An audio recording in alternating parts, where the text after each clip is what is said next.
day mga ka-agri!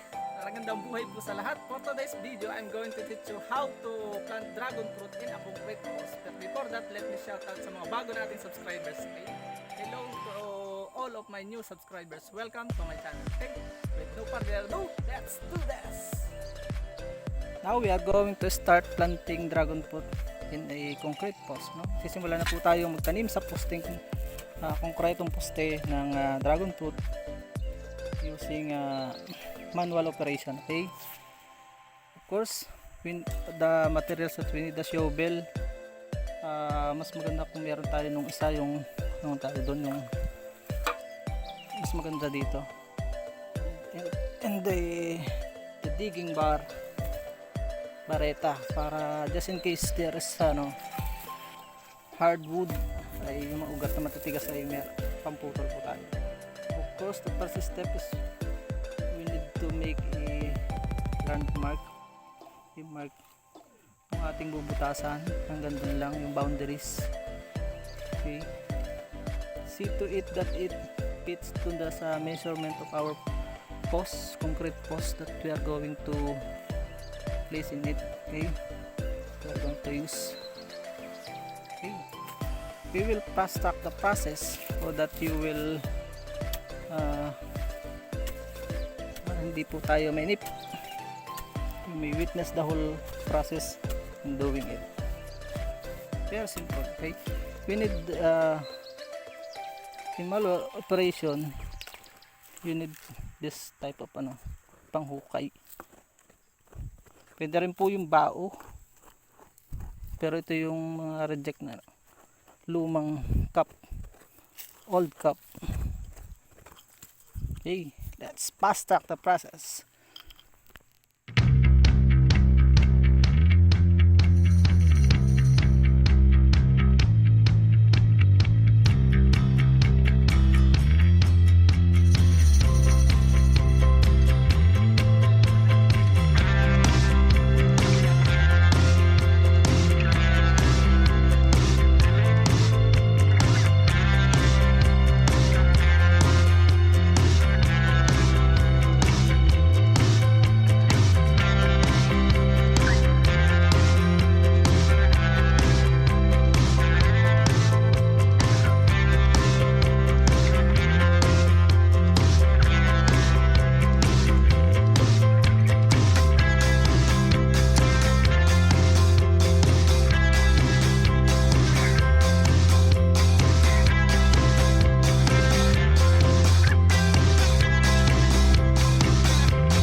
We will get pine sand and we will mix it with decaying woods. We will mix it thoroughly and we will put it at the base. Okay, why we need to get pine sand? Because we know that dragon fruit belongs to the cactus families, and cactus families love sa sand. So yun po, lalagyan po natin mga kabayan 1:1 ratio, kalahati nit, half pine sand and half nung batang, we call it here in the Philippines batang, yung nabubulok na kahoy, decaying woods. Okay, let's go first to the decaying woods.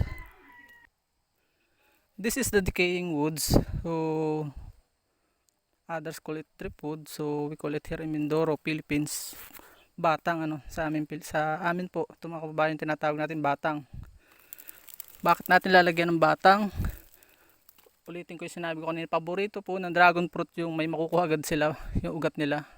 Pwede rin po yung vermicast o any organic fertilizer. So we will mix it with fine sand at 50-50 ratio ko, 1:1, no? Kalahatian po mga kababayan, kalahati nito, kalahating pads, kalahati ng fine sand. Okay, let's fast track it.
Now we are going to select the planting materials. We need to select those with already producing roots like this one, okay?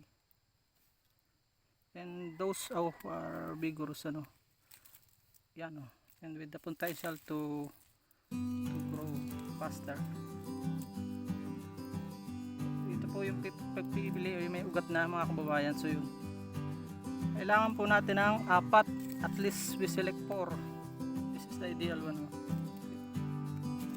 Pwede naman po hindi pinapaugat, mas better kung direct na, but because na wala nga tayong available na, the absence of immediate post, kaya natin ilalagay natin ng hindi pa tayo nakapagawa ng poste, kaya ginawa natin ng paraan na inarsery muna itong binili kong, ito po ay yung Vietnam white. Okay, tatanim na natin,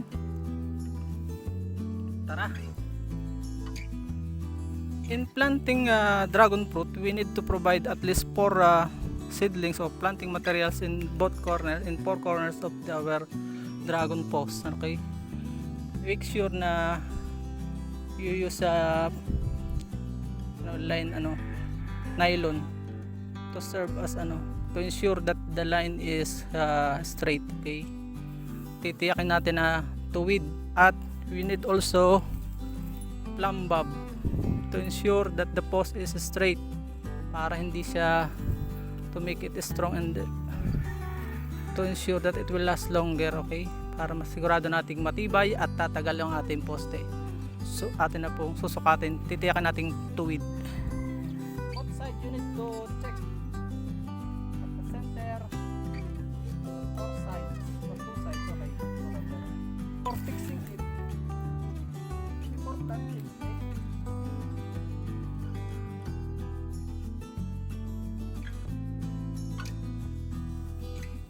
And we need to add another mixture after planting. Okay,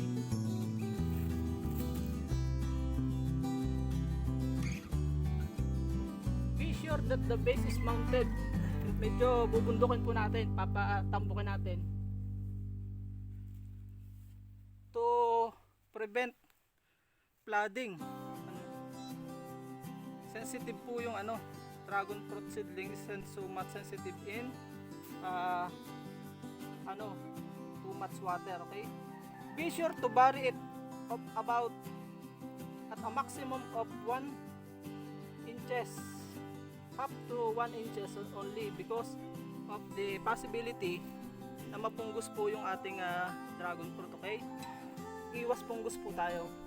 Kung maaari mga kababayan, sandal lang nakasandal lang siya, piliin natin yung plant na makakasandal siya para madali po nating matalian. Ganyan lang po kasimple, madali lang siyang pag-aralan. 4 na sulok po lalagyan natin in the 4 corners to ensure maximum production. Okay.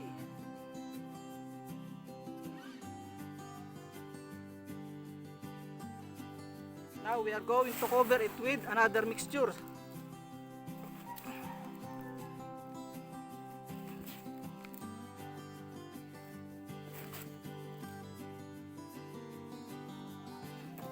I repeat, dragon fruit loves sand, hot weather, because they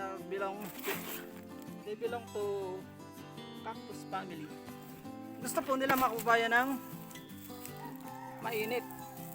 Dinidilig ko pa nga ng urine sometimes para mas matakaw sa urea, mainit. Saka yung mga press na dumi.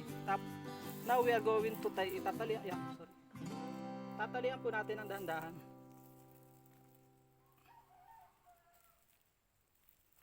After planting, sisiguraduhin nyo na dapat may be sure na meron tali with tie to prevent from falling,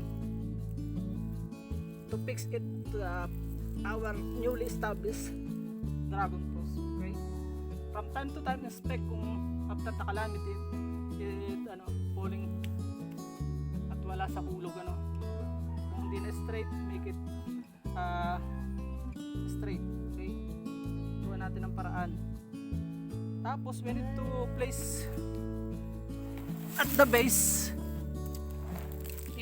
old tire, motorcycle tire or jeepney or any 4-wheel type vehicle.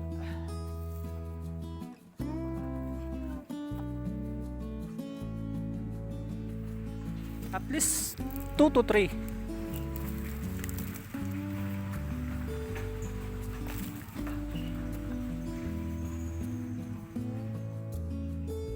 We can add later on. So the purpose of this is to provide heat. Another reason is to prevent erosion of the added fertilizer that we give to our plants, and prevent it will serve as protection for rats and chickens from our neighborhood and even our own farm from scattering eroding the soil. Okay, that's it for today, guys. I hope you are blessed by this video and you learn something from me. Okay, so I'm not saying that it is the only way of planting dragon fruit. There are other ways of planting it. Some are using extra tire at the top and extra steel, but for me it's manageable, and this is enough. But I'm so happy if you will copy this way. Okay, thank you for watching. Once again, it's me ang yung ka-agree. Kuya Eric, signing up muna po tayo. If you are not yet my subscriber, just click the subscribe button and the bell notification so that you will get notified for my upcoming videos. Okay, God bless once again.